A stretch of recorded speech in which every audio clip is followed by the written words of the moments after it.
ladies and gentlemen. We thank you for joining us in this edition of the Primetime Newscast on Equinoxe Television. Tonight, we tell you how the Anglophone crisis affected the first school leaving certificate examination in the northwest region of Cameroon. Pupils showed up in the examination centers with assorted attires. The turnout was timid and the centers equally militarized. We take you to the northwest region of the country to tell you how the exercise was carried out in that part of the country. Also in this edition of the news, we'll tell you about the audios of albinos here in Cameroon who are decrying discrimination and are calling for equal rights. So those are headlines. We shall be right back with the details. Stay with us.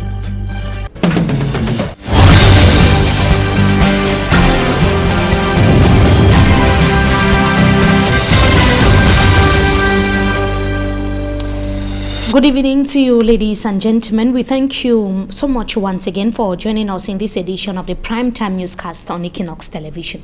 We begin right away with the report by Amnesty International that has prompted the reaction of Cameroon's Defense Ministry.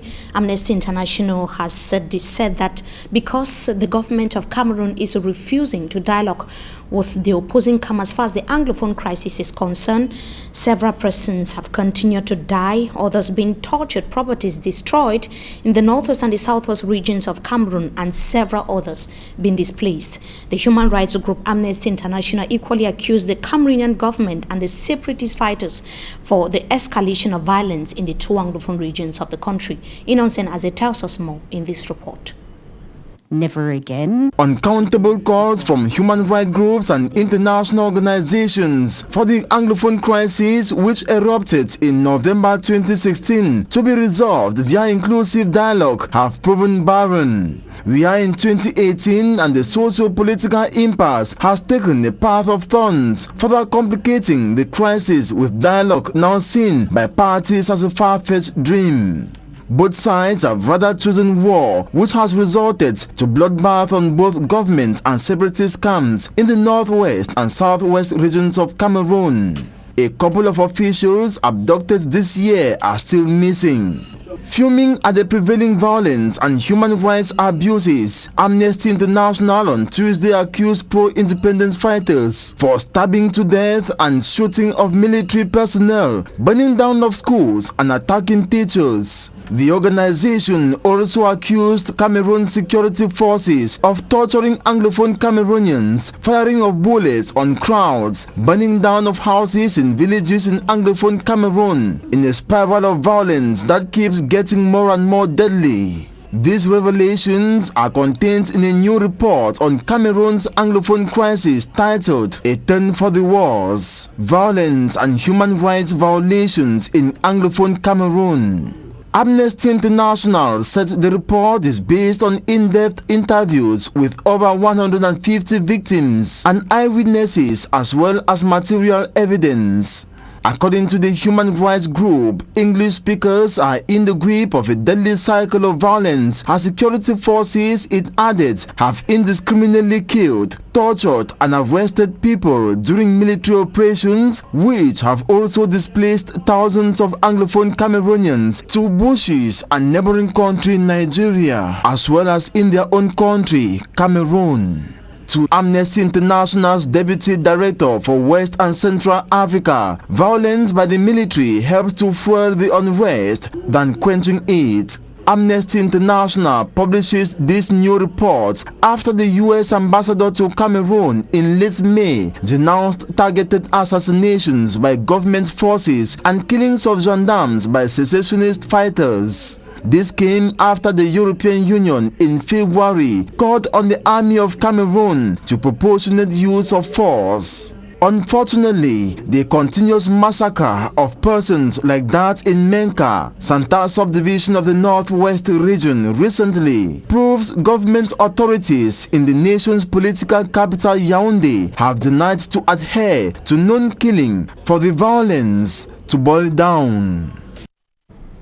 And it should be noted that the Defense Ministry, through the head of the Communication Department, of the Ministry of Defense in Cameroon, Colonel Bajek, has reacted following the outing yesterday of Amnesty International, qualifying the report by Amnesty International as that which is diabolizing the defense corps in the country. He said that it is simply baseless and does not reflect the defense corps in Cameroon, especially given the fact that they are simply reacting to wave of violence and attacks perpetrated on them in the northwest and southwest regions of the country.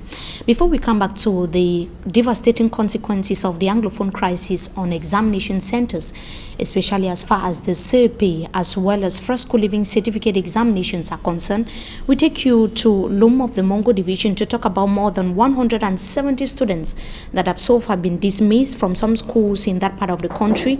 The students were dismissed for recalcitrant behavior, juvenile delinquents, and poor academic performance. The principal of the various institutions in the division equally decried lack of government teachers. Let's have the details with Franklin Mwabe.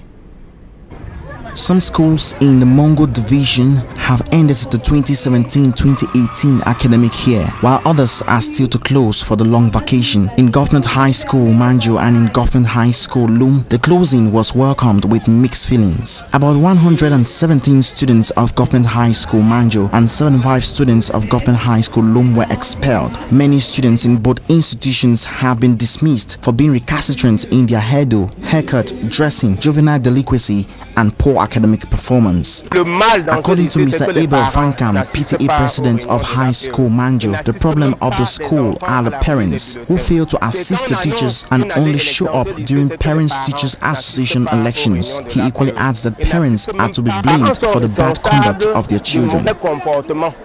Another problem is the lack of government teachers in the two establishments. Out of 50 teachers in Manjo High School, 38 are temporary teachers, while 12 are government recruited. In Government High School Loum, 48 teachers are temporal, while 21 are state employed. The burden of paying these teachers falls on the Parent Teachers Association (PTA), and the effect of this is the inability of the school to renovate dilapidated structures. Un établissement de près de 2000 élèves. Mrs. Kempe Marie-Lois, principal of Government High School Manjo, says the school has over 2,000 students, but they have just 12 government teachers out of 50 teachers. The rest are PTA teachers. The Parent Teachers Association collaborates by assisting to pay the temporary teachers with their contributions. Mr. Sadrak Kokolo, PTA president of Government High School Loum, says the problem of this establishment is a lack of government teachers, and they have at least 34 temporary teachers who are paid by the PTA. Chumi Chafang Andre Marie, principal of Government High School Loum, says the problem of the institution is that they don't have teachers and the buildings are very old since it was constructed 48 years ago.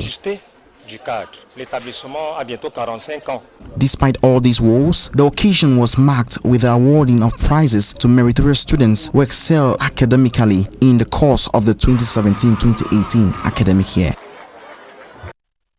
Franklin Mwabe in the report there, presenting a balance sheet of the 2017-2018 school year in the Mongo Division of the Littoral region of Cameroon. We now take you to Bamenda Northwest region. As we announced earlier, several examination centers were simply delocalized in that part of the country. Pupils had to travel from one division to another just to take part in the examination as a result of the current socio-political crisis rocking the northwest and the southwest regions of Cameroon. It was under tight security that the Certificate d'études primaires and first school living certificate examinations took place in that part of Cameroon. Details with our reporter for me, Armstrong Sander.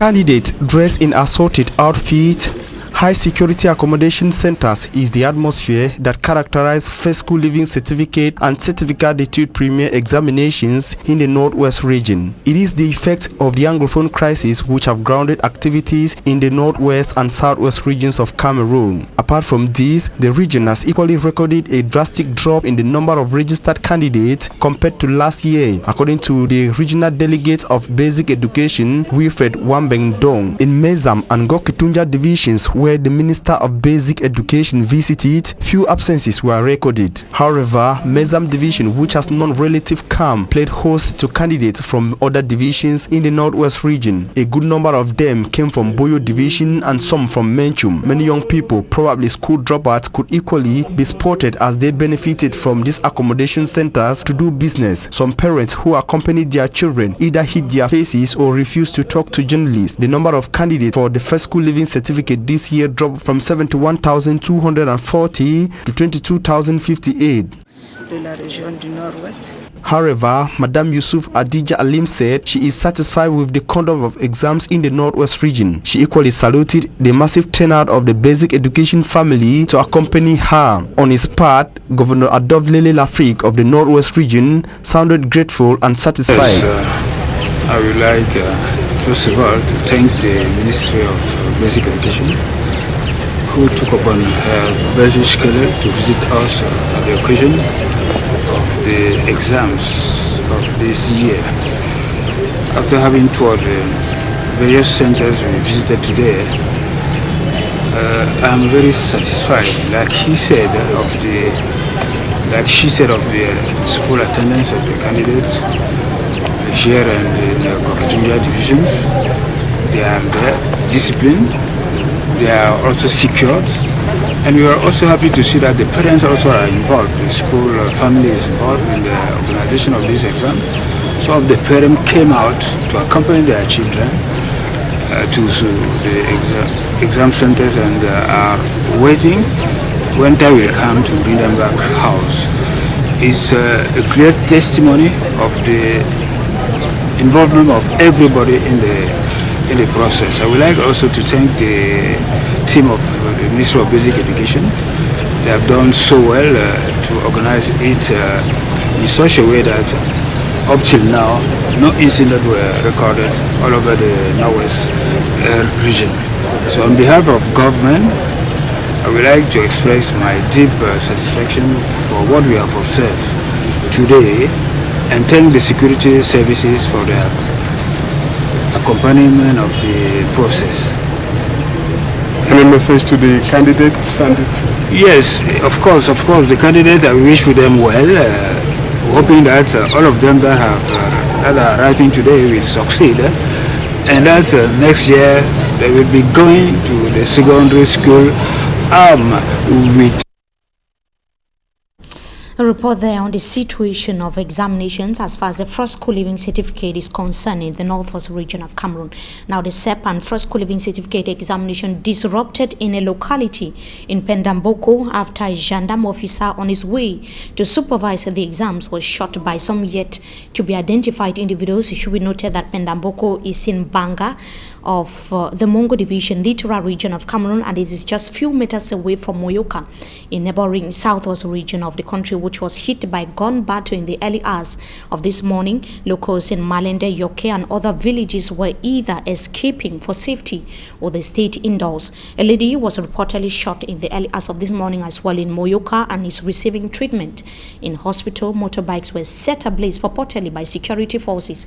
Still in the said locality at 3 a.m. in the early hours of today, the court of first instance of Moyoka was equally set ablaze by some yet to be identified individuals. It is not known whether it was masterminded or it was an accident. We of course will be telling you more on that in our subsequent newscast.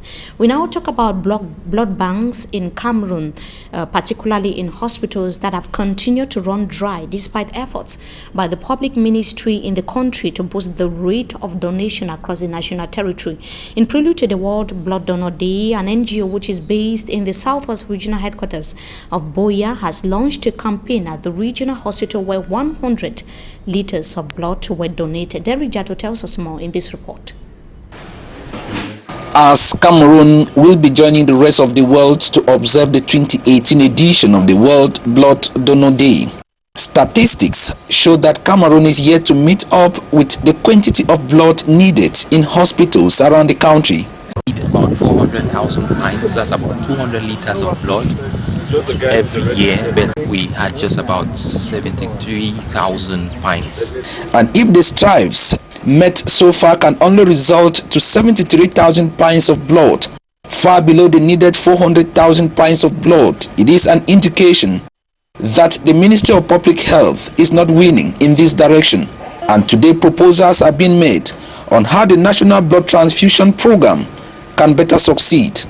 And this can only happen if we have the structures in place which we could store this blood which we collect. In prelude of June 14, the World Blood Donor Day, close to 200 medical students from the University of Boya Faculty of Health Sciences have embarked on a campaign stressing the need to donate blood, organized by Hero Cameroon, a non-governmental organization that specializes in health education and research. Operations Officer Mr. Domin Sone says their action should be an eye-opener for bigger bodies to emulate. We are carrying out such activities so that we can encourage maybe other bigger organizations. At the end of the campaign, 100 liters of blood were donated to both the blood banks of Limbe and Boya regional hospitals.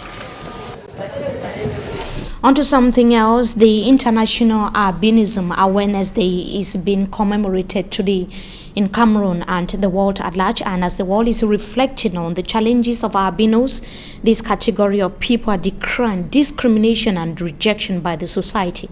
We spoke to Bernice Tata, that is one of the albinos here in the economic capital Douala, who indicated that she is just one, or there are two of them in a family of 10, and it is practically difficult for them to be accepted by friends, the society at large. She was recounting her difficulties to our reporters today in the city of Douala. They said that they are using this day to say no to discrimination and physical harassment. Let's hear her in the following excerpt. She was speaking to Equinoxe television. Do not like us, do not hate us because we have this color on us, because it's God that created us also.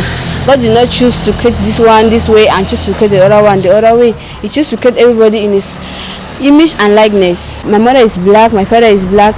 I have brothers. I have 7 brothers and 1 sister. And then in the family, everybody is black. Only I and my elder brother that have yellow color.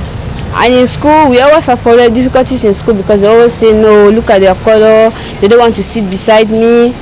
And that's one thing that made me to start hating school, because I always see that I don't have friends in school. Nobody wants to be my friend in school. In school, I was just like I'm alone. I was only with my brother because that was the only person that had the same color with me. But my other brothers did not also neglect me because they know I'm their sister, I'm their brother. Is it? Sometimes they tell me that no, that's not your father. Tell your mother to show you a real father. This not your family. Your mother cheated on your father to have you. So that's how life has been. So in the house, I always have difficulties because I would like to be like the others. Now things are very different, because now I can say I'm so proud of myself now. Now like this, I like my color. Because first I did not really like the color, like seriously. But now like this, to share you the truth, I'm proud. I'm proud because everybody takes me the way I am. Everybody likes me the way I am. Not that you want to go with somebody, the person say no. Now like this, I have so many people who wish to be with me, and so many girls also wish to be like me. So I'm so proud of myself today.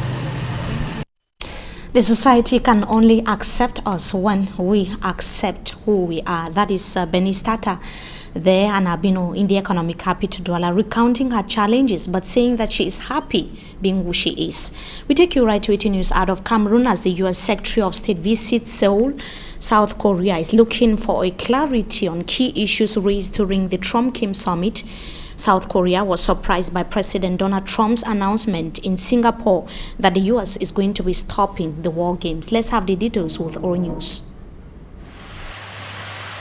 Great progress was made. That was the personal assessment of US President Donald Trump about his historic summit with North Korean leader Kim Jong-un. But with no clear signs of how or when the denuclearization of the Korean peninsula will happen, the summit's main aim, others have been more cautious. It's a good start, but it's going to be a long journey. And there's a lot of work to be done yet. This is just the beginning of negotiation that could encompass a lot of very complex and difficult issues between the United States and North Korea that will include many of the major powers in that part of the world. As if to prove that point, the cancellation of military games with South Korea, seen as a significant concession, surprised many. We will be stopping the war games which will save us a tremendous amount of money, unless and until we see that the future negotiation is not going along like it should. But we'll be saving a tremendous amount of money. Plus, I think it's very provocative. Critics in the US have said Trump's given away too much at the meeting, which has handed Kim international standing. In terms of the substance of a signed summit agreement, it merely promises to work towards the goal of denuclearization. But with both leaders now having exchanged invitations to each other's countries, progress on the relationship front is, for Trump, the way forward on more difficult issues. Evelyn Laverick, Euronews. And now we talk sports football. We are just few hours to the kickoff of the 2018 FIFA World Cup. Built for Russia, 5 African countries are taking part in the international competition. Amongst the 5, we have Senegal that is appearing for the 2nd time, while Nigeria is featuring for the 6th time. And so far, only Nigeria did not qualify for the African Nations Championship or for the African Nations Cup. Amongst the 5 representatives, Sumanjikan Gabriel presents the 5 African countries to take part in the 2018 FIFA World Cup in the following report. Tunisia was the first out of the 5 African nations that qualified for the World Cup to touch down on Russian soil.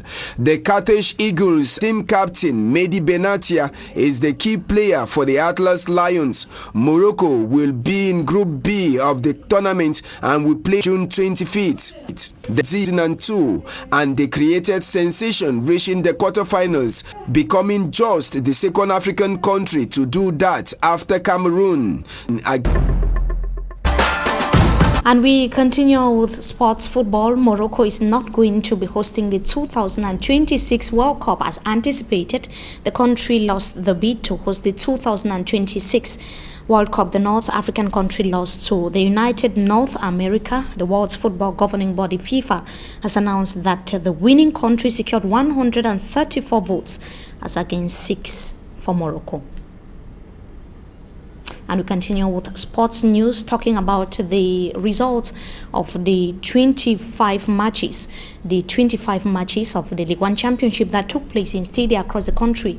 That was today. Union Sportif of Douala that has defeated Unisports 1-0. Fortuna has lost to Aiding Football Club 0-2.